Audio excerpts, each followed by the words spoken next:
Assalamualaikum warahmatullahi wabarakatuh. Assalamualaikum warahmatullahi wabarakatuh. Podcast Sembang kita kembali lagi.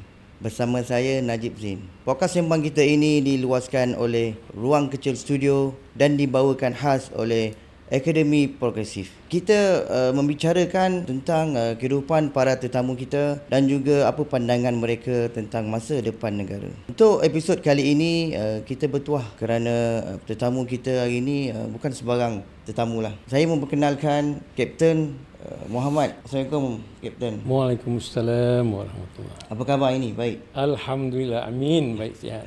Selamat datang ke podcast Sembang kita. Podcast ini dibawakan oleh Akademi Progresif. Kita nak tahulah kan, penonton-penonton kita semua nak tahu. Siapa Kapten Muhammad? Allahu akbar. Lahir di mana? Membesar di mana? Pendidikan di mana? Dan akhirnya sekarang dah berkeluarga kan? Bismillahirrahmanirrahim. Alhamdulillahirabbil alamin. Wassalatu wassalamu ala asyrafil anbiya'i wal mursalin wa ala alihi washabihi ajmain. Rabbi shrah li wa yassir li amri wahlul 'uqdatam min lisani yafqahu qawli, amma ba'd. Assalamualaikum warahmatullahi wabarakatuh. Waalaikumsalam. Terima kasih kepada saudara Najib daripada Akademi Progresif. Okey, saya dilahirkan pada tahun 1960. 1960. Usia saya sekarang dah masuk 66 tahun lah. Muda lagi. Dah tua dah. Dah lebih satu abad. Okey, dilahirkan di Kampung Teluk Mas. Bapa saya sebagai pensioner polis lah. Polis Singapura, dia duduk berkhidmat di Singapura. Dan ketika dia pension tu saya baru berusia 7 tahun. Dan kembali ke kampung bapa saya di Teluk Mas dan bersekolah rendah di Sekolah Kebangsaan Teluk Mas sehinggalah habis darjah 6 lah. Dan ibu saya berasal di Bukit Lintang, Melaka lah. Melaka juga lah. Tak jauh. Dekat. Kahwin tu adik saudara. Tali persaudaraan. Selepas tu saya melanjutkan pelajaran ke tingkatan 1. Masa tu adalah pemilihan nak pergi jurusan bahasa Inggeris ke lanjutan bahasa Melayu. Masa tu di Melaka ni ada 2 je sekolah yang bahasa Inggeris. Satu sekolah Yok Bin, satu high school. Sekolah menengah, sekolah Tuan Mutahir, sekolah Munshi Abdullah. Jadi saya ni pakatlah 2-3 orang kawan-kawan kita nak pergi mana kan. Ini satu grup lah, tak ada grup. Susah lah nak chatting-chatting kan. Okay. Masa tu mana ada chatting, cuma kita berkawan lah. Pergi sekolah nak basikal sama. Masa tu basikal popular lah. Jadi saya pun sekolah di sekolah menengah Yok Bin, tingkatan 1 sampai tingkatan 5. Masa tu itu ada sikit saya punya nilai sejarah hidup saya lah. Masa tingkatan 5 tu saya ketika nak ambil exam dalam bulan 8, bapa saya meninggal. Bapa saya meninggal. Bila meninggal tu saya seolah-olah macam hilang punca, orang kata hilang punca pencarian lah. Tapi bapa saya memang strict. Kalau bapa saya ni memang garang. Kita berapa adik-beradik? 7 orang. 7 lah. Kita nombor? Saya nombor 2. Okey. Anak lelaki nombor 2. Okey. Yang pertama tu perempuan, kakak saya. Dan saya memang ketika itu memang hilang punca pencarian lah. Kakak saya masa tu dah berkahwin dengan tentera juga, suami dia. Jadi saya ni seolah-olah macam bila bapa saya meninggal ni, saya ni jadi sebagai ketua keluarga. Lepas tu saya habis saja ambil MCE masa tu, saya nak melanjutkan pelajaran tak dapat dah. Bukan tak dapat, tapi saya ibarat kata susah lah. Yalah dulu anak hidup susah. Kata mak terpaksa buat kuih, jual kuih. Lepas tu nak membesarkan anak-anak. Jadi saya nak bekerja ni, nak melanjutkan pelajaran tak ada peluang lah. Selepas tu saya ditawarkan guru sementara selama 2 tahun lah. Guru sementara ada apa tu jabatan pendidikan lah. Offer saya jadi guru sementara dengan keputusan yang saya dapat. So saya pergilah jadi guru sementara. Tak ada ruang untuk ni. Tak ada ruang untuk rehat. Guru apa? Sekolah guru sandaran lah. Sekolah rendah. Sekolah rendah. Berlandaskan pada kali saya punya sijil MCE tu, maknanya diiktiraf untuk sekolah rendah lah. Guru bersalin, guru PI khusus. Banyak sekolah saya mengajar lah. SFI, sekolah Bukit Tembakau, sekolah apa tu, Bukit Baru Family School, Datuk Palembang. Last sekali saya SFI. SFI. Lepas tu saya pergi kat sekolah tu, masa tu saya pun baca surat khabar. Kan? Baca surat khabar, saya tengok ada iklan tentera. Itu saya masuk tentera. Pendek kita masuk tentera masa tu. Lepas tu seorang tak tahu saya masuk tentera masa tu. Mak-mak saya semua tak tahu, kawan-kawan semua tak tahu. Saya pergi try dulu, nak test for height. Boleh lulus tak boleh lulus. Lepas tu kita mohon sendiri tu. Yang mohon sendiri. Masa tu saya minta cuti sekolah, saya pergi. Dapat. Bila dapat, saya masuk tentera. Tahun tu tahun 79. 79. Dan pihak pendidikan, Kementerian Pendidikan tak bagi saya berhenti sebab dia kata lepas setahun dah boleh dah boleh jadi guru sebenar, tak payah kursus lah. Tak kena pergi kursus maktab perguruan sebab saya dah full dia punya ni. So saya kata tengok daripada pendapatan tentera lagi baik, gaji lebih tinggi, 9 bulan training, pakai second lieutenant, gaji 850, masih tinggi, 900. Lepas tu sampai saya berjuang dalam masuk tentera. Saya sebenarnya tak ada ni lah, orang kata kehidupan masa tu memang susah, kan? Tapi ialah kita ni dalam keadaan yang sederhana lah, keluarga yang sederhana. Apa Kapten, untuk yang masuk tentera tu, kita akan kupas untuk segmen kedua. Tapi untuk segmen pertama ni macam Kapten cakap tadi kan, bila arwah ayah meninggal kan, memang ulang arah kan. Kapten pun sebagai orang kata ketua keluarga kan. Jadi macam mana waktu tu? Memang dengan adik-beradik ada 6 orang lagi kan. Saya sebenarnya memang struggle lah. Struggle.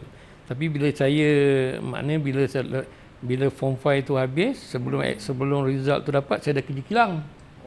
Kerja kilang dulu, cari pendapatan untuk adik-adik tu kan. Dan adik-adik saya tu ada 2 orang terpaksa berhenti sekolah sebab nak bekerja. Perempuan berhenti sekolah tak dapat meneruskan belajar sebab keadaan ekonomi. Tapi bila saya dah masuk tentera tu, alhamdulillah, maknanya ekonomi stable lah dan mana boleh support. Itu cerita dia. Okey, Kapten. Yes. Untuk segmen pertama ni agak menarik lah, berota daripada Kapten. InsyaAllah lepas ni kita akan sambung segmen kedua.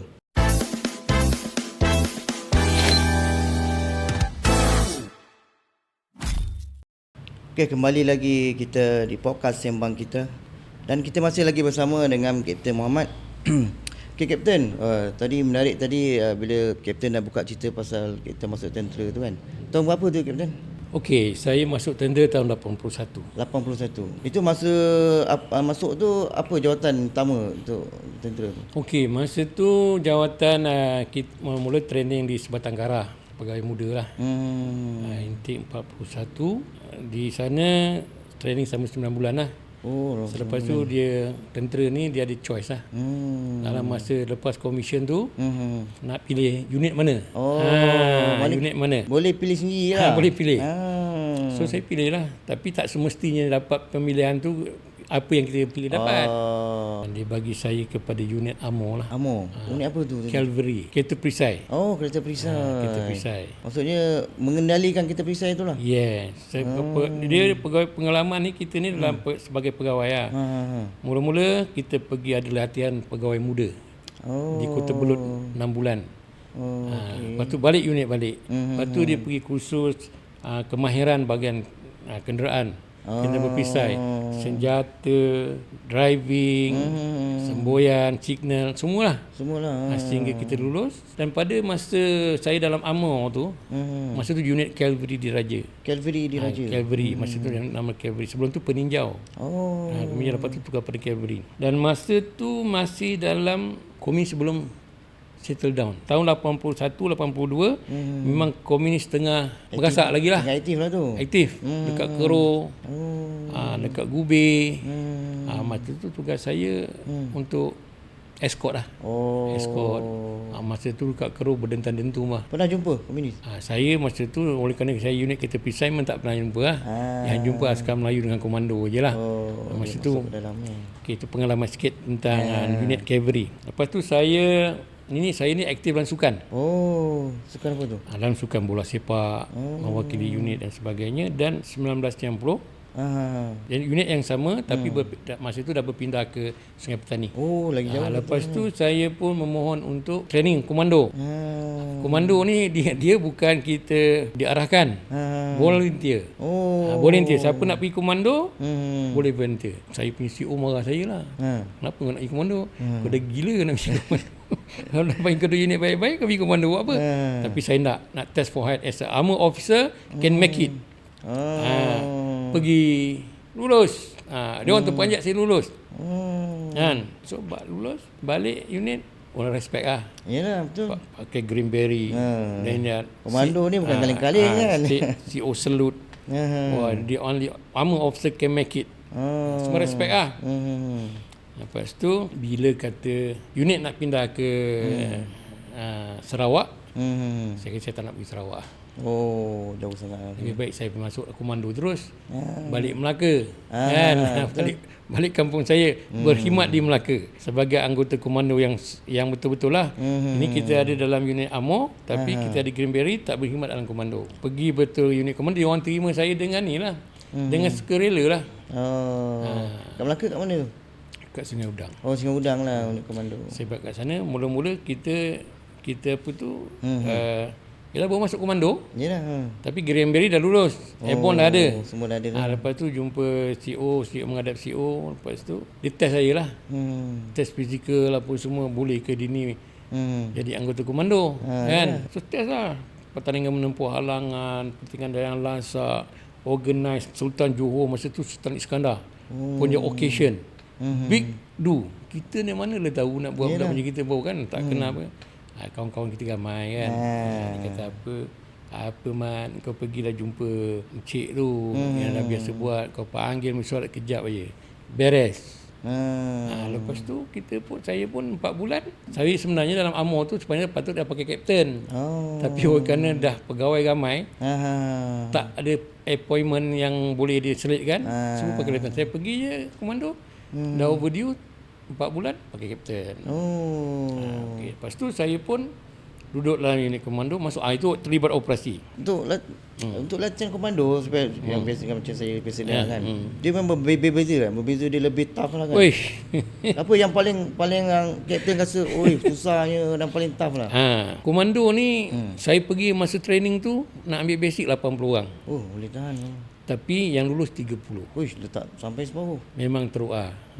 Komando ni orang kata datangmu tak diundang. Ragu-ragu pulang segera. Kalau tak nak, kau balik. Kau datang sini bukan kau saudara aku, bukan adik-beradik aku, kau nak balik kau pergi balik lah. Kan? Tak ada kata nak pujuk-pujuk rayu. Itu style komando keras lah. Tapi komando ni, dalam komando dia ada dua versi lah. Satu yang melanyak, satu yang memujuk. Itu cerita dalam kursus basic komando lah. Tapi yang paling orang kata jalan lasak, dia ada 4 peringkat. Camp, peringkat camp, peringkat hutan, ada survival. Jalan daripada Labis ke Melimau. 100 km, itu banyak tumbang. Jalan hutan ke tu? Jalan raya. Jalan raya. 100 km, 84 batu. Sampai ke apa tu, Melimau. Peringkat ni pula survival laut. Survival laut, peringkat fire. Lepas tu peringkat apa, laut. Lepas tu barulah tamat lah. Tapi yang paling kritikal dua. Satu yang pertama sekali jalan tu lah. Kena ada teknik dia lah. Yang kedua nak cerita panjang lah. Yang keduanya mendayung. Daripada Sungai Udang pergi ke Pulau Besar. Boleh tahan ya. Mendayung. Sampan ke apa tu? Bot besi tu. Kan? 8 orang. 4 kiri 4 kanan. Daripada Sungai Udang tu nak pergi ke Pulau Besar pukul 4 petang mendayung. Sampai sana pukul 2 pagi. Ombak 6 kaki. Bot terbalik, naik balik. Itu pengalaman lah. Itu masa saya kursus basic komando. Dan lulus tu saya masuk komando, saya pula jadi jurulatih komando. Bila jadi jurulatih komando ni, kita faham lah macam apa nak train budak. Ada satu peristiwa tu yang agak orang kata menarik tak menarik tapi orang kata kita dikejar oleh orang kampung. Tu tragis tu, menarik tu. Dikejar oleh kampung dengan parang. Dengan parang. Sebab apa tu? Sebab apa? Komando ni kita cerita pada pakcik-pakcik tu. Kan? Komando ni apa tugas komando. Dia tak tahu kita training komando. Tugas komando ni membunuh dan dibunuh. Lepas tu dah chop 10 jari. Kau mesti pergi. Tidak, kau kena bunuh. Betul. Tugas kau dia bukan di dalam negeri, di luar negeri. Kau front force untuk buat investigation, buat apa, sabotage, itu tugas komando. So budak-budak ni mesti ada ketahanan. Pakcik cakap, kalau dia tak ada ketahanan mental, macam mana jadi komando? Ni kau macam nak bunuh dia. Yalah. Kita ada style lah. Tapi jangan sampai cedera lah. Itu style lah. Itu salah satu istiwa yang orang kata, pasal pakcik tu faham. Sungai punya besar tu, kena kejar dengan musuh. Ada satu tim dalam final exercise, dia menghadapkan komando juga. Tim komando lawan Komando juga. lawan khusus budak basic ni. Kita kalau dia jumpa jurulatih atau musuh, dia punya orang kata sungai yang punya besar, dia boleh seberang. Memang Dia punya takut. Kita pun kita macam mana budak ni boleh lepas ni. Apa operasi yang Kapten sertai yang mungkin bagi Kapten hebatlah ataupun menarik ke apa? Memang saya ada pengalaman tentang operasi dengan komando ni. Dulu masa saya duduk kereta perisai, tak ada operasi masuk hutan. Tapi bila dah masuk komando, kena beri operasi masuk hutan. Komando ni punya style masuk hutan, dia tidak masuk macam askar Melayu. Askar Melayu dia masuk satu regiment. Satu regiment ni dia masuk 1,000 orang. Dia masuk, dia berkemah, dia duduk dalam hutan tu macam piknik lah. Sebab dia pergi ke sektor-sektor yang dia diarahkan untuk membuat pembersihan, mengawal dan sebagainya. Tapi komando lain, dia special forces. Dia ada tugas penting yang orang tak akan kesan dia. Dan masuk dia pun tak perlu diberitahu, tak boleh kesan. Macam askar Melayu, dia lain. Itu sebab intelijen banyak dekat kampung-kampung ni. Intelijen komunis ni. Kan? Dia bila kata dia pergi jual sayur, naik kereta, naik motor, yang beli ikan, beli sayur tu bini-bini askar. Jadi dia kata, dia bercerita lah. Dia macam spy jugalah. Bini-bini membawang. Abang kau nak? Abang aku besok pergi operasi. Kan? Kat mana? Gubir. Kan? Jadi dah dapat. Report tu dah sampai ke Gubir. Dalam hutan, dapat satu spanduk. Selamat datang 22 Melayu. Dah siap lah. Dahsyat. Tak gerun ke? Kan? Macam mana dia dapat tu? Itu intelijen punya. Sebab kita dalam komando, benda tu kita memang kerahsiaan tak bagi. Walaupun dengan isteri kita. Nak pergi mana pun jangan beritahu. Kalau kata kita bertugas, bercuti ke apa, ada urusan lain. Jangan kata nak pergi operasi, nak pergi sana, ada special tugas, tak boleh. Mana tugas komando ni dia ada memang kerahsiaan very tinggi, sangat very tough lah. Very secret. Okay. Tentang operasi Gubir ni saya cerita sikit. Kita ni masuk operasi dengan heli lah. Heli Gubir tu dah heli masuk ke sektor yang diarahkan. Situ mesti pandai baca peta, kompas kena ada, senjata bulat kena ikutlah. Masuk 3 bulan dalam hutan Gubir. Sektor tu yang dibagikan masa tu, masa saya masuk Gubir tu komunis dah tak ada. Cuma search and destroy untuk bobby trap. So kita masuk situ, turun heli, masuk sektor. Di situ kita deploy. Hutan bukan hutan macam gesam-gesam. Hutan langit orang kata awan tak nampak. Hutan besar punya. Dan situ kita kena pandai baca peta. Kat mana air tu mengalir. Dia masuk berapa orang tu kalau sekali masuk? Okey, saya biasanya masuk satu trup. Satu trup ada 32 orang. Kan?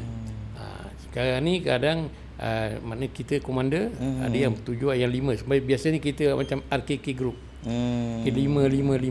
Komando ni masuk tentang 5. 5 orang, satu sektor, 5 orang sektor, tapi dia ada radio komunikasi. Dulu mana handset. Tapi sekarang saya tahu yang dia orang beri operasi macam bawa handset. Dia pakai walkie-talkie kat tu. Dia pakai walkie-talkie, dia pakai handset. Dia pakai ni, pakai radio yang high ini, volume tu. Lepas tu masuk, okey, style komando. Kau masuk, kau mesti bergerak. Kau tak boleh duduk statik. Sebab kau kena sampai ke satu checkpoint yang mana risap akan berlaku. Risap ni maksudnya bekalan. Kalau kau tak sampai ke point tu, bekalan tak sampai. Sampailah, tak dapat bekalan. Jadi kau masuk 5 kau search and destroy. 5 masuk sampai ke 1-2 minggu kita dah baca dah. sampai ke kadar peta, ke sana berapa bulan. Sampai sana ke tempat hisap tu mesti kita cari bukit. Oh, memang dia dah detail lah masa dia, tempat dia semua. Kita kena bagi masa tu. Kita kena bagi lah. Checkpoint. Lepas tu kita pergi hantar orang untuk buat search kawasan tu supaya tak ada bobby trap. Kan heli turun, bobby trap kena, orang kena bobby trap. Habis. Lepas tu make sure lokasi yang kita buat tu perfect. Jangan kau salah hantar checkpoint. Kau hantar salah checkpoint, risap tak sampai, kau nak makan apa? Yelah, tapi dalam askar biasa kan. Askar ni yang paling ditunggu apa? Surat surat yang ada awik-awik kan. Surat cinta lah tu. Rindu kan. Yang belum kahwin tu itulah. Surat aku ada surat lah. Masa Kapten dalam komando dah kahwin masa tu? Saya dah kahwin. Dah kahwin lah. Tinggal anak bini lah. Anak bini tinggal. Lepas tu risap. Masa risap tu ambil lah bakalan makanan. Tapi komando dia kalau makan dia kena kena tanam. Semua kesan-kesan apa indication berkenaan ni tak boleh ada. Maksud dia nak hapuskan bukti kesan. Tapi saya punya pengalaman seorang lah, satu hari itulah. Masa malam tak boleh buka api. Tidur bergelap je lah. Gelap. Tidur macam bintang. Tidur semua dah pack barang, tidur macam bintang, kaki bersilang. Senjata ke depan. Muncul senjata tu macam tu. Kaki antara satu sama lain. Senyap. Saya ingat dia tidur berdiri. Tak boleh. Tidur berdiri. Itu binatang buas. Tidur berdiri. Betul ada tidur berdiri ada. Yalah, itu masa training survival dekat peringkat fire. Ada budak saya seorang tu lah. Ibu kahwin. Kena pergi operasi. No choice. Agak-agak komando punya gila apa. Dia nak keluar tak dapat. Habis bini kat rumah baru kahwin. Dia boleh letupkan tangan dia dengan tanda flash tu. Dia tempatkan nak balik tu. Dia ambil tanda flash dia letup punya. Tangan dia melecur. Habis down. Lepas tu kita pula panggil heli. Untuk keluar ni. Betul-betul lah. Itu keberanian dia nasihat macam tu lah. Sampai ke tahap tu lah. Dia nak letukkan tangan kita macam mana tau. Okey, lepas tu 3 bulan kita keluar lah daripada operasi tu. Jadi dalam hutan tu semasa 3 bulan tu memang kita tak boleh nak lari lah. Lari daripada tanggungjawab lah. Kita kena search and destroy, tengok kalau ada bobby trap, kesan-kesan apa semua kan. Mana operasi tu berjaya lah. Berjaya lah. So far kita kesan bobby trap, tapi bobby trap kita tak jumpa. Yelah. Itu cerita dia. Kapten last berkhidmat tahun bila? Tahun 95. Bulan Lepas 3 tahun 95 sampai perkhidmatan. Lepas tu saya pun ni lah, saya kata saya dapat offer lah. Offer kat luar kan. Saya ni short service commission. Dia ada 2, short service dengan regular. Short service ni 7 years wajib. Lepas tu you nak sambung 2 tahun tu pulang penuh lah. Sampai you pencen lah. You nak pergi lieutenant colonel ke general ke, tak kisah, tak masalah. Tapi ke tahap tu dia akan pergi regular lah. Tapi saya ada option, saya pergi kepada 13 tahun. 13 tahun servis. Tahun 95 saya pun menamat perkhidmatan, tak nak sambung perkhidmatan walaupun dia offer lagi. Kan? Saya kata ada offer luar lah.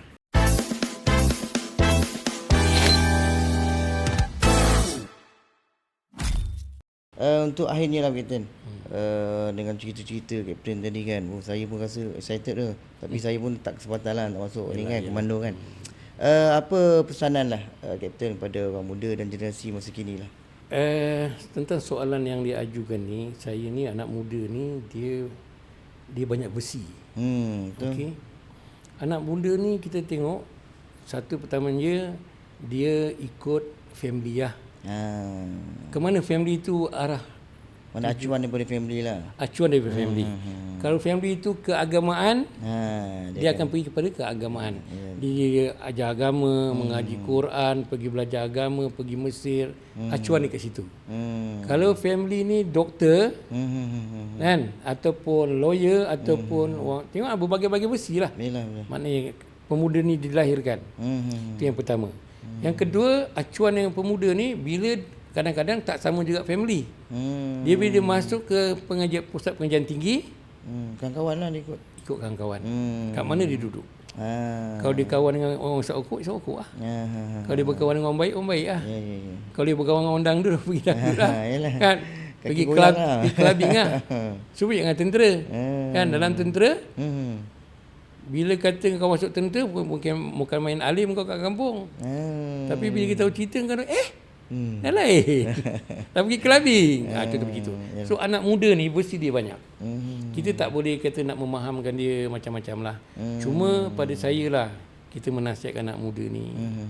Dari sudut orang kata, dia fokus dia memang masa depan. Ibu bapa mengharapkan anak muda ni jadi orang baik lah. Yalah, berjaya lah. Sama dari segi dia punya pribadi, keagamaan dia, dan juga dia punya profession. Kadang-kadang ada orang ambil profession tak dapat profession yang bekerja yang diminta. Ada yang ambil jurusan sains politik, tapi dia tak ke bidang sains politik. Dia dapat kerja lain kan. Dapat kerja lain. So macam-macam. Jadi pengaruh anak-anak muda ni dia kepada kadang-kadang terpaksa kerja kilang. Yalah, betul. Kadang ada master pun kerja kilang. Jadi masalah dari segi pemerintah kita pun di situ pun ada masalah. Berkenaan nak menjurus kepada peluang. Sektor pekerjaan, peluang pekerjaan. Ada yang pergi Singapura, ada pergi luar negara. Orang yang kaya-kaya boleh pergi luar negara. Tapi tentang pertanyaan yang saudara moderator Najib tanya tadi, saya tengok anak muda ni, dia kena fokus kepada hal ehwal semasa lah. Mana cakna lah apa benda. Cakna dengan apa yang berlaku. Dia kena banyak membaca segi apa. Sebab ada yang suka politik, ada yang tak suka politik. Bila kita dari sudut politik, dia banyak dekat anak muda ni yang terpelajar. Bila dia terpelajar tu dia lain, pemikiran dia lain. Tapi bila dia tak sampai ke tahap pengajian tinggi, dia pergi ambil kepada kerja. Perempuan dah pergi kerja kilang, dah jadi riders. Kan? Biker dia pergi ride lah, merempit dan sebagainya. So di situ anak muda ni banyak kategori. Kita cuma tadi nak nasihatkan anak muda ni, orang kata supaya berhati-hatilah. Supaya ikut perkembangan semasa, dan saya menggalakkan anak muda ni supaya tidak terjebak lah. Terjebak dengan gara-gara yang negatif. Especially dadah. Kan? Betul. Orang kata yang moral tak baik lah. Yang tak moral lah. Tapi dari sudut politik pula, dia bebas lah. Berpolitik. Dia nak masuk parti mana ke, dia nak masuk itu kita tak boleh nak. Itu pilihan dia lah. Pilihan dia. Yang penting cakna tu, maklumat tu dia kena tahu. Maklumat dia tahu. Kadang-kadang zaman sekarang ni zaman ekonomi yang tidak menentu. Kadang-kadang anak muda ni dia bercita-cita untuk jadi orang kaya. Tak macam kita tak kita orang. Semua kawan tua pun nak jadi orang kaya. Kan? Tapi kalau dapat peluang-peluang yang baik, yang menjana kepada kewangan, dia akan pergi. Especially kalau kawasan apa tu yang duduk di town area. Macam-macam gejala sosial. Kalau boleh elakkan benda tu. Kan? Jadi jangan terjumus kepada benda-benda yang tidak bermanfaat. Sekarang ni kalau kita tengok kes orang hilang di hutan sebabkan hiking kan. Ada beberapa kes lah yang terbaru-baru ni kan. Apa pesanan lah Kapten kepada orang yang nak pergi hiking ni kan? Apa yang sepatutnya sebelum dia pergi hiking kan, apa sepatutnya yang dia perlu ready ataupun dia perlu persediaan yang dia perlu buat? Tentang rasa saya untuk hiking ni, mendaki gunung ni, kalau ikut pengalaman saya dah mendaki Gunung Kinabalu sebanyak 2 kali. 2 kali? Itu masa dalam tentera. Masa saya kursus di Sabah. Kursus pegawai muda. Ada peluang 2 kali. Sekali saya duduk dalam unit, dan sekali saya duduk masa kursus. Okey. Bila sebut pasal mendaki hiking ni, kadang-kadang manusia ni dia ada ego di sini. Kan? Kan? Dia tunjuk terror. Ya, betul. I'm the best. Kan?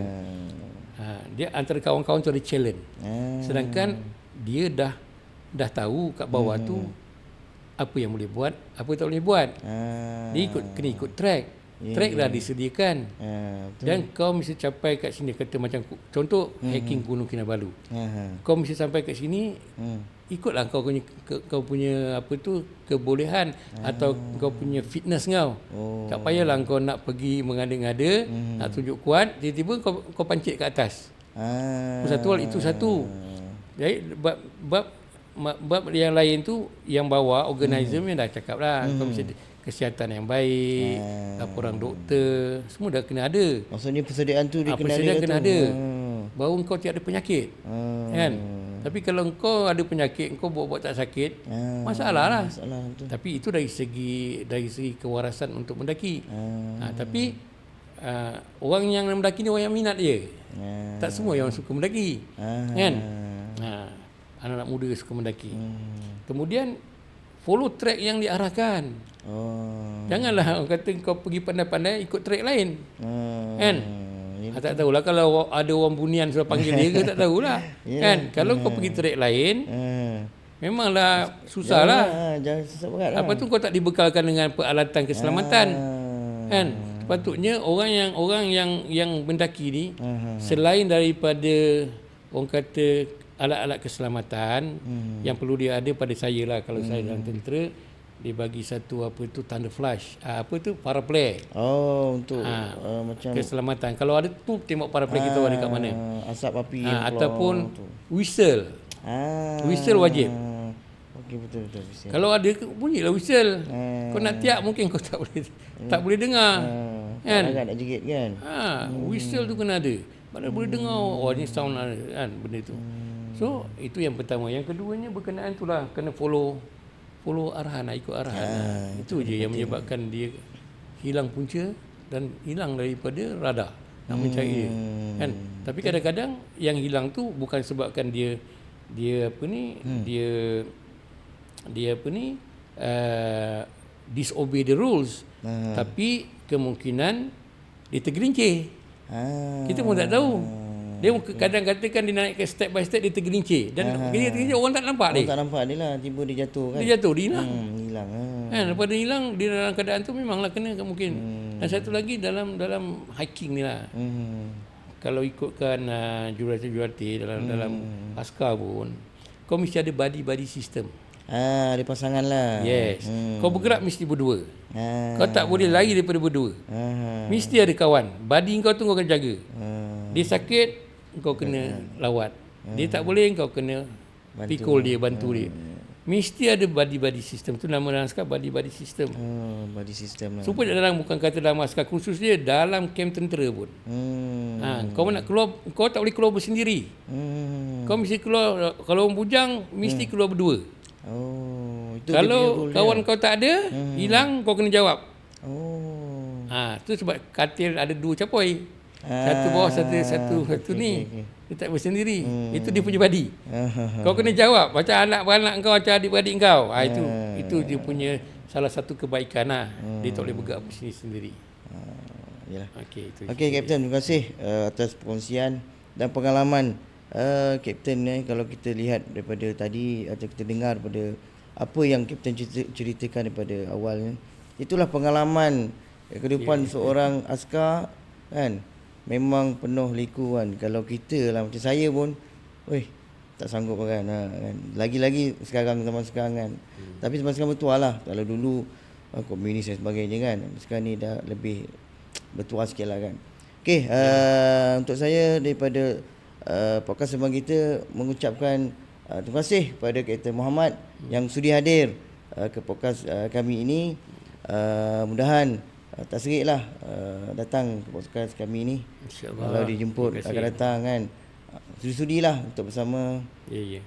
Terima kasih pada semua penonton dan pendengar yang masih lagi sudi dan mendengar podcast Sembang kita ini. Kita mudah-mudahan kita berjumpa lagi di episod-episod yang akan datang. Sekian dari saya. Assalamualaikum warahmatullahi wabarakatuh.